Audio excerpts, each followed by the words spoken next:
En tant que juif ashkéno-séfarade, je suis fatigué d'entendre en boucle qu'Israël se défend, qu'Israël se bat pour sa survie. Oui, Israël s'est défendu en 48 et en 73 notamment, pour sa survie, contre d'autres armées régulières. Cette rhétorique de la défense d'un pays constamment en danger de mort, c'est du foutage de gueule complet quand on l'applique aux Palestiniens. Tu ne peux pas revendiquer la position de défenseur quand tu domines largement ton adversaire depuis 56 ans. Est-ce que l'État allemand se défendait contre les résistants français? Est-ce qu'il se défendait contre les 300 000 juifs révoltés du ghetto de Varsovie, qui finirent presque tous exterminés? Est-ce que la France elle-même était menacée par le FLN algérien? Non, non et toujours non. Est-ce que Israël se défend en Cisjordanie quand Tsahal protège ses colons fanatiques qui enchaînent les exactions et les vols de terre en arrachant les oliviers palestiniens? Est-ce que dans un ring de boxe, celui qui se défend, c'est celui qui aligne les patates et les marrons ou celui qui tente de les esquiver? Faut être sérieux 2 minutes. Cette rhétorique défensive sert uniquement à laver le cerveau des juifs du monde entier pour qu'ils dorment la nuit, la conscience tranquille, peu importe les atrocités commises par le soi-disant défenseur. Mais pire encore, cette propagande victimaire a salement intoxiqué les médias français qui disent tout le temps qu'Israël a le droit de se défendre. Et Israël a le droit de se défendre. Und es ist ganz klar zu sagen, Israel hat das Recht, sich gegen diese barbarischen Angriffe zu verteidigen. Et Israël a le droit de se défendre face au terrorisme. Israël a le droit de se défendre. Je peux vous dire que j'essaye et je le crois du fond de mon cœur et je fais attention à chaque Palestinien innocent. Mais il faut comprendre ce que Israël fait réellement.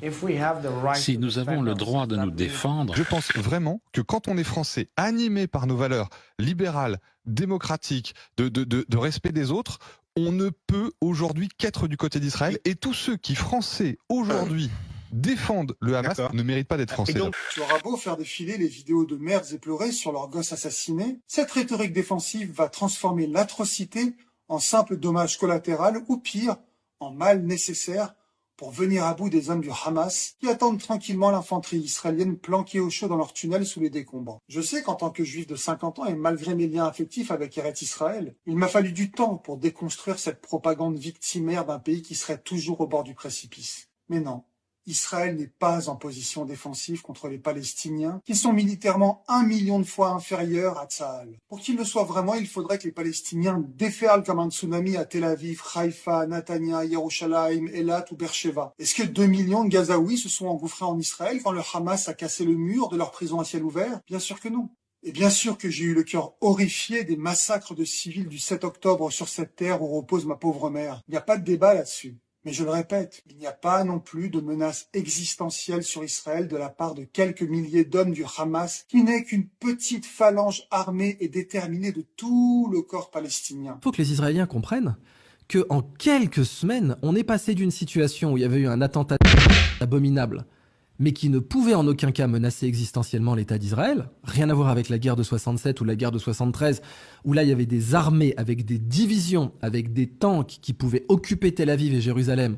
C'est ça une menace existentielle, rien à voir. C'est un attentat terroriste abominable versus 67 et 73, la possibilité que les capitales soient occupées et que vous ayez une armée d'occupation qui dicte sa volonté à l'État d'Israël.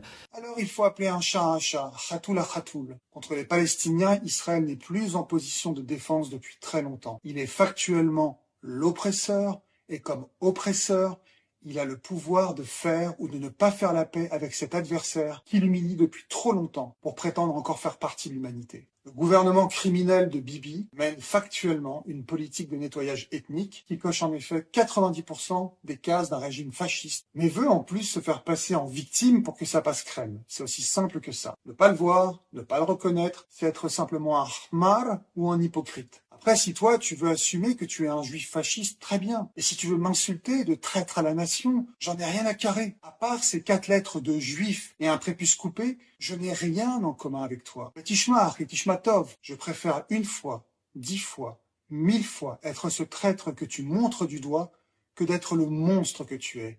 Le monstre qui chante et qui danse sur les cadavres de milliers d'enfants innocents qui n'ont pas plus de valeur pour toi qu'un animal qui passe à l'abattoir. Mais moi, le traître qui parle au monstre que tu es devenu, je sais qu'à la fin des fins, il n'y aura plus de peuple ou de nation. Il n'y aura que des hommes et des monstres en file indienne qui devront répondre un par un face à Dieu de la noirceur de leur cœur et du sang qu'ils ont sur les mains. Et si Dieu approuve ce qui est commis actuellement, alors c'est que Dieu n'est pas Dieu, et que c'est le diable que tu pries du matin au soir. Ezrat Hashem, que toi, l'égaré, tu retrouves aussi un jour le chemin de l'humanité. Shalom Aleichem.